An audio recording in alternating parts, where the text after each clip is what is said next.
Currently, the mission is Estonia, Latvia, Lithuania, and Belarus. And Belarus has kind of gone between a Russian mission and the Baltic missions from the beginning. The church has only been in Eastern Europe for, I think it's 23 years now. In 2012, I think that was the 20th year celebration. They had a huge celebration for the church being there 20 years. So the church is very young in all of those countries. When you get your call, you'll be called to the Baltic mission, and then you're assigned a language, essentially. If you're assigned Russian, you have the potential to go to any of those countries. If you are assigned Estonian, Latvian, or Lithuanian, you'll stay in that country your whole mission. Because even though these countries are very small and very close together, the languages are completely different. I do believe now, though, that I've heard that some of the Russian speakers get assigned to one of the countries as well. I don't know how often that's happening. That's something that's pretty recent. There are only about 3 to 4 cities open in each country. And for example, in Latvia, there is Riga, Liepāja, Jelgava, and then there's Daugavpils. And the Daugavpils is right by the southeastern part of Latvia, and only Russian speakers go there. So there are 3 cities that a Latvian speaker will go to. And your zone you'll stay in the same zone your entire mission if you're, for example, an Estonian, Latvian, or Lithuanian speaker. And there will be during the course of my mission, there were anywhere from 15 to 22 Latvian speakers at a time. When I started my mission, there were 4 Latvian-speaking sisters. The age change happened over the course of my mission. So when I left, there were 10, which was huge. And so I think there's still probably around the same amount, maybe 8 Latvian-speaking sisters. Pretty much everybody, the home of the mission is in Riga. So that's where you spend your first couple of days, and that's where you spend your last couple of days is in Riga, Latvia. And that's also where you get some visa work done. If you are a Latvian speaker, you're not going to be going to the other countries. Belarus only has 2 cities open, and I think we'll only have about 6 missionaries at a time in the entire country. There's no proselyting there.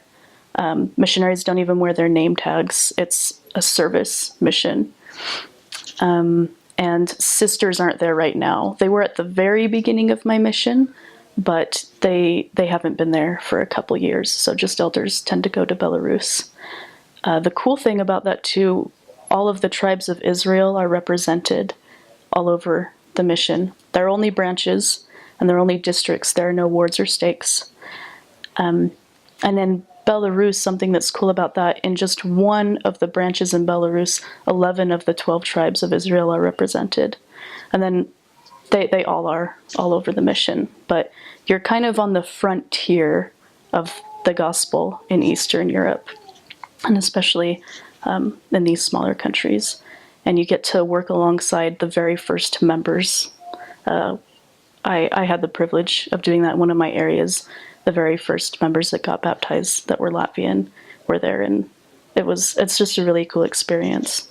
So because Estonia was part of the Soviet Union, it opened up as soon as the USSR fell. That was 25 years ago or so.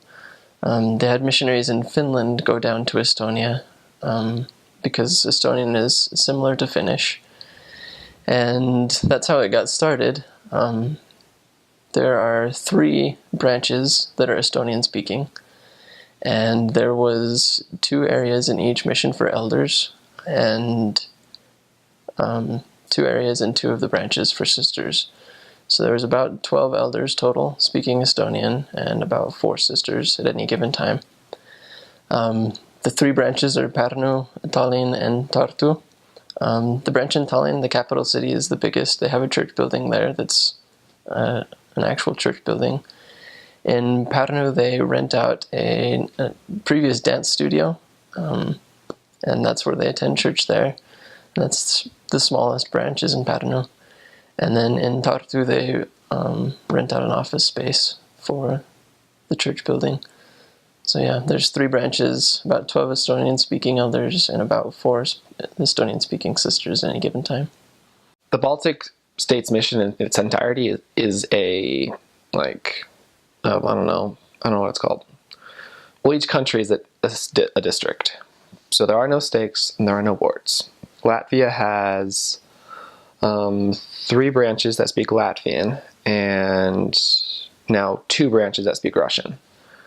And so, like, the five branches, they're trying to build up so that they can be a stake in the coming years, just Latvia.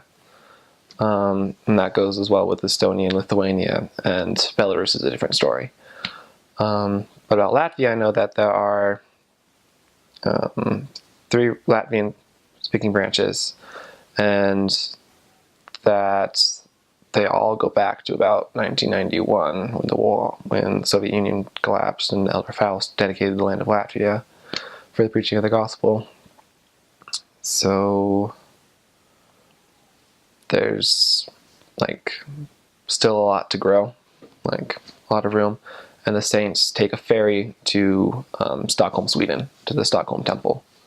About once every 2 months, they have a trip. Quick side note about the culture is in the summer, it's called, like, country season, and that everyone has their summer homes out in what's called the Laukuas, and they just live in their summer shacks for like 4 to 5 months, taking care of the gardens out there and living out in the woods. It's cheaper, they say, and it's pretty much like their livelihood because those gardens help them through the winter when they do come back to the cities.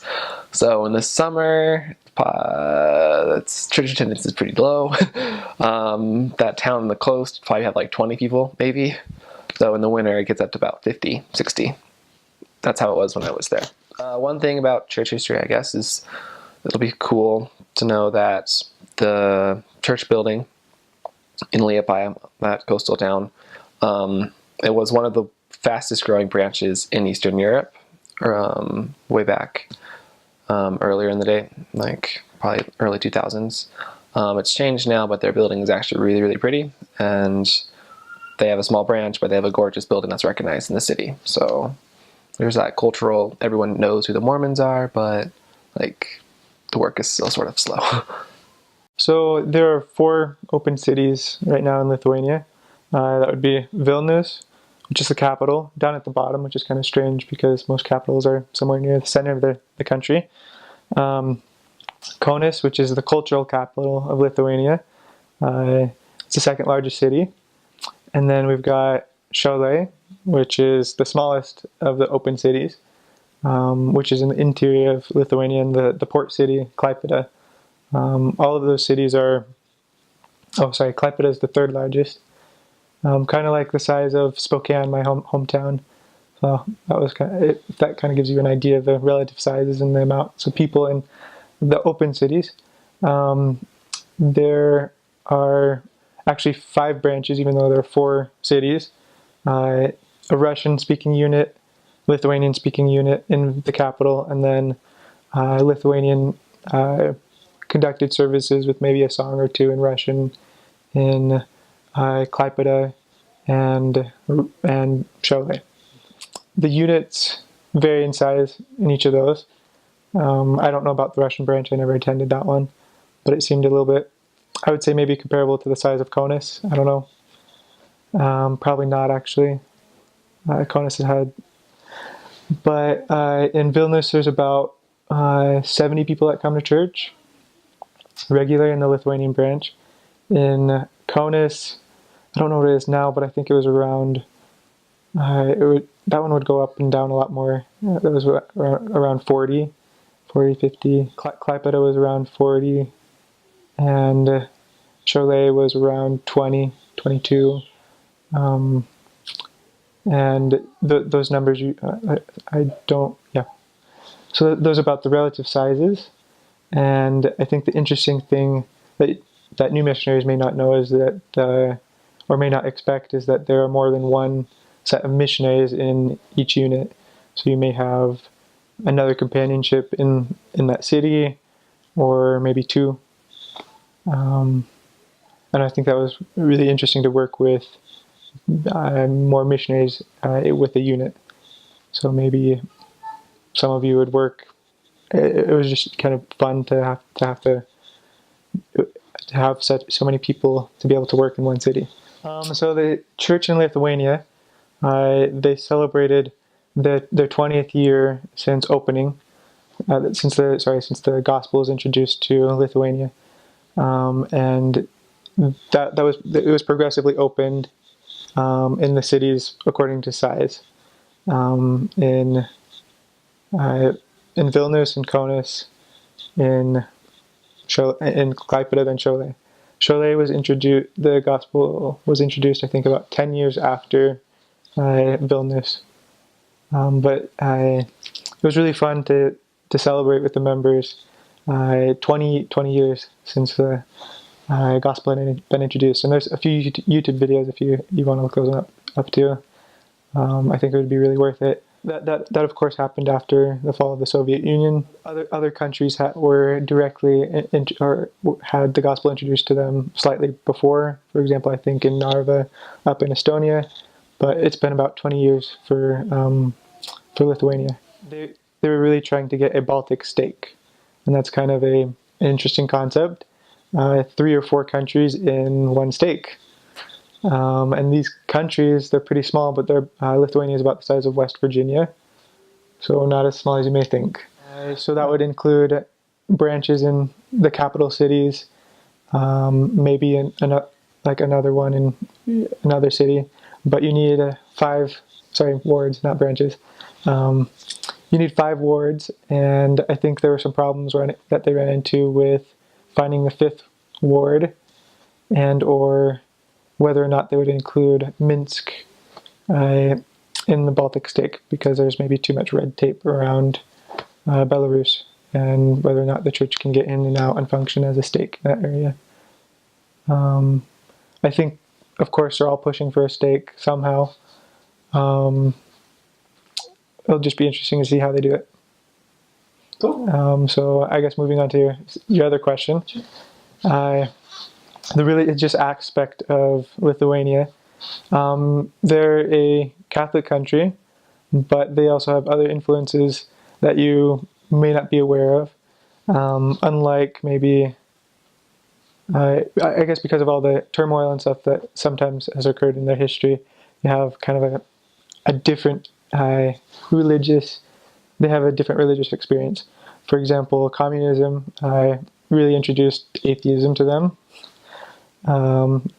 And some people might see that more religious than others, but I think that most of them think of it kind of more as an absence of religion and just not really understanding it. They were the last Christianized people in Europe, and they're very proud of that. But nonetheless, they're some people are very stubbornly Catholic. For example, the symbol of the cultural capital Kaunas is a bull with a cross nailed to its skull. And they told us how stubborn they are because of that.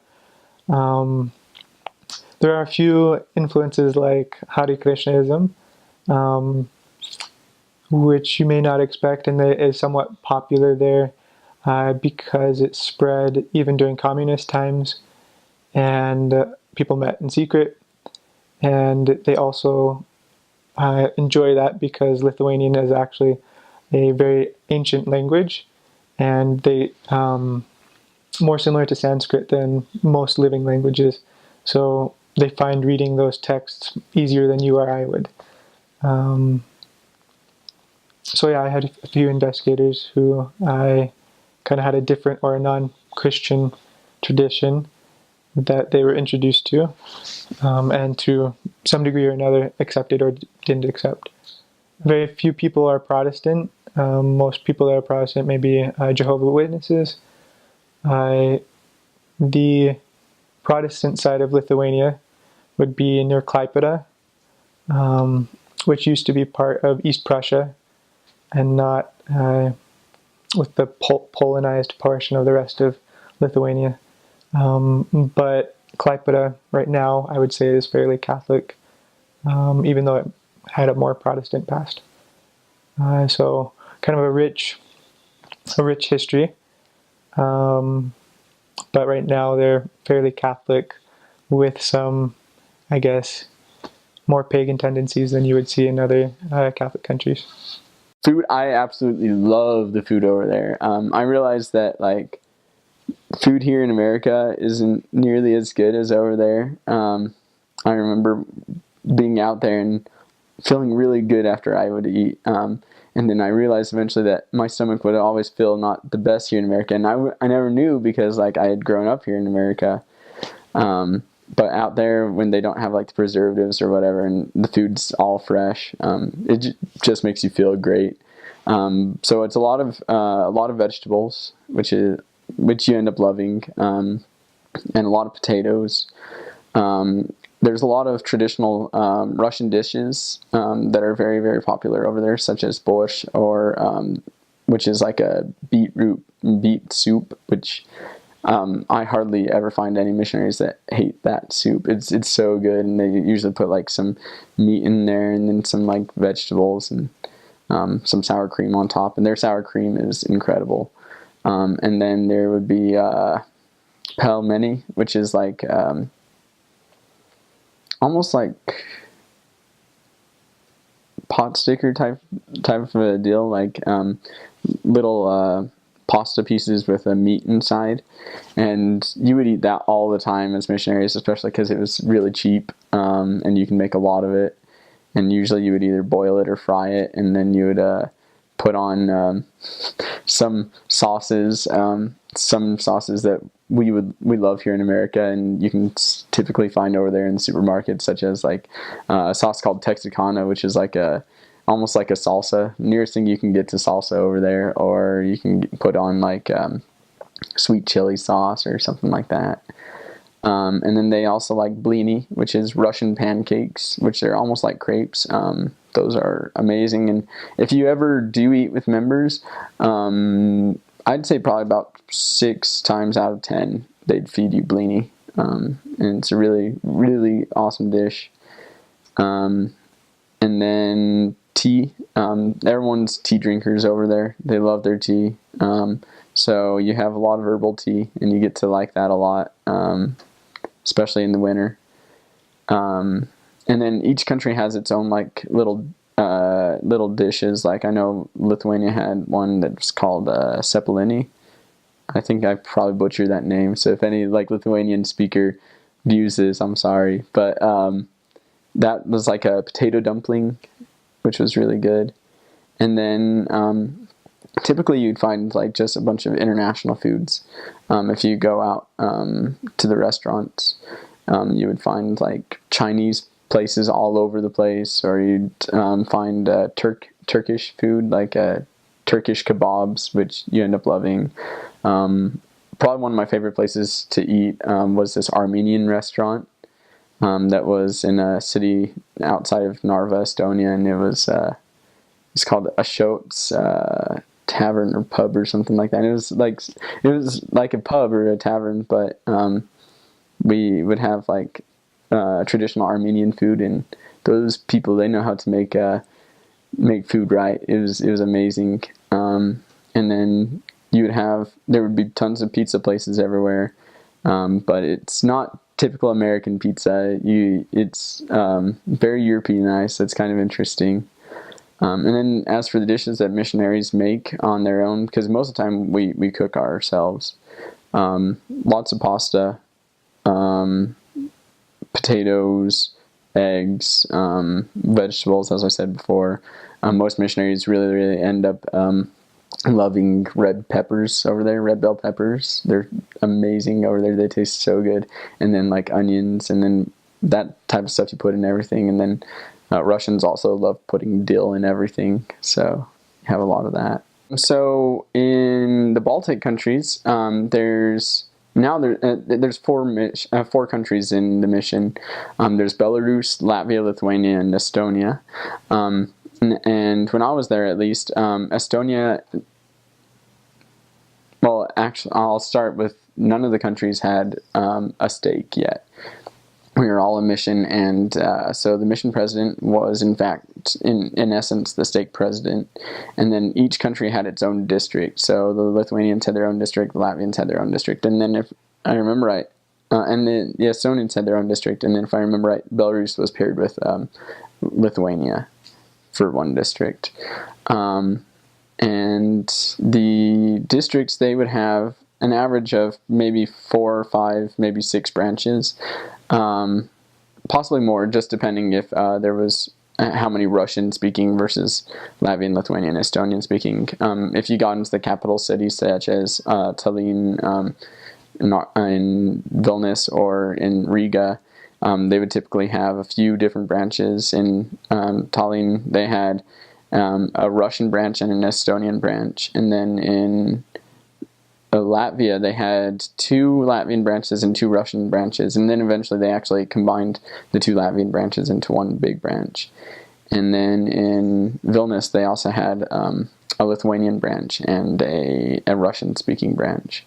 So that's kind of how the branches worked out. The church is relatively brand new there. Everyone is pioneers. Everyone is converts. Just slowly adding to the number of people. The largest branches, the one in Minsk, Belarus, has over 100 people that are relatively active, and so it kind of goes through there. And then there's the smallest branches, they probably have about 20, 25 people active, and then there's a few groups at the time that were meeting in smaller cities where several years ago there used to be missionaries, but for some reason or another there weren't missionaries in that city anymore, so they had little groups of just members out there. 4 languages in my mission. There was Latvian, Lithuanian, Estonian, and Russian. And the Russian is spoken all throughout the Baltics, especially since it's a former Soviet power. You can kind of think of it as like Spanish here in America. And in each country, it depended which country it was, they had varying amounts of Russian people, and it also depended on the city that you were in. For instance, in Estonia, in most of the country, most people just speak Estonian.